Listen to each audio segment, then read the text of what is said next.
Are ఇంకేంటంటే కొన్నిసార్లు మనము ఆధ్యాత్మిక జీవితంలో గంట సేపు వెచ్చించా, అదే గంటను బిజినెస్లో ఉండి ఇంకా ఎక్కువ సంపాదించుకోవచ్చు. పక్కవాడు చూడు భగవంతుడు నమ్మపోయినా ఎక్కువ సంపాదించాడు, నేనెందుకు ఇలాగ ఉండాలి. సో అదే కృష్ణుడు చెప్తున్నాడు, భోగ ఐశ్వర్య. ఉం? ఈ భౌతిక భోగాల పట్ల సుఖాల పట్ల అయిన వాడికి ఆడు దృఢ నిశ్చయం ఉండదు. వాడికి సక్సెస్ వచ్చినప్పుడు దేవుడి వల్ల వచ్చింది. ఐ హ్యావ్ సీన్ సమ్ టైమ్స్ను, రోజు మందిరానికి వచ్చాను, నేను 1000 రూపాయలు ఇచ్చాను, నాకు సక్సెస్ వచ్చింది అని ఈసారి 1,00,000 రూపాయలు ఇస్తాడనమాట. మంచిదే. నెక్స్ట్ కనిపించాడు, ఏమైందయ్యా అంటే, ప్రభుజీ ఈసారి నాకు బిజినెస్ నష్టం వచ్చింది అంటాడు అనమాట. సో ఫైన్, నేను ఎందుకు సేవ ఆపేయాలి? అదే ఇదే భౌతిక జీవితంలో సుఖ దుఃఖాలు అనేది భగవంతుడు ఏమీ ప్రామిస్ చేయలేదు, నడుస్తూ ఉంటాయి. నీ ఆధ్యాత్మిక జీవితంలో నీ సేవను ఎందుకు ఆపాలి?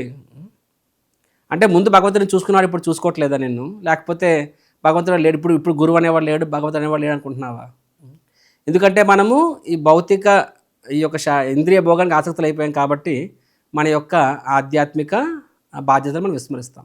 సో చిన్న చిన్న విషయాలకి, ఒక మార్క్ తక్కువ వచ్చిందనో, లేకపోతే కొంచెం ఆరోగ్యం చెడిపోయిందనో, లేకపోతే ఇంకోదో ప్రతి చిన్న విషయానికి మనము ఫస్ట్ ఎక్కడ కాంప్రమైజ్ అవుతామండి?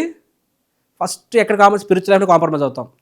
మాన్లీజీ నెలకి నువ్వు ఒక 500 రూపాయలు భగవంతు సేవ చేస్తున్నావు, సడన్గా నీకు జీతం మీద 100 రూపాయలు తగ్గింది. బడ్జెట్ ఎక్కడ కట్ చేస్తామంటే ఫస్ట్ మనము దేవుడి సేవలను కట్ చేస్తాం మనం. సో భగవంతుడు ఏం చెప్తున్నారు, అదే విషయం చెప్తున్నారు. ఏమని చెప్తున్నారు ఇక్కడ? కష్టాలు రావచ్చు ఎందుకంటే, కానీ నీ సంకల్పం దృఢంగా ఉండాలి. 100% భగవంతుడు చెప్పింది జరుగుతుంది, కానీ ఒకరోజు ముందు వెనక అవుతుంది.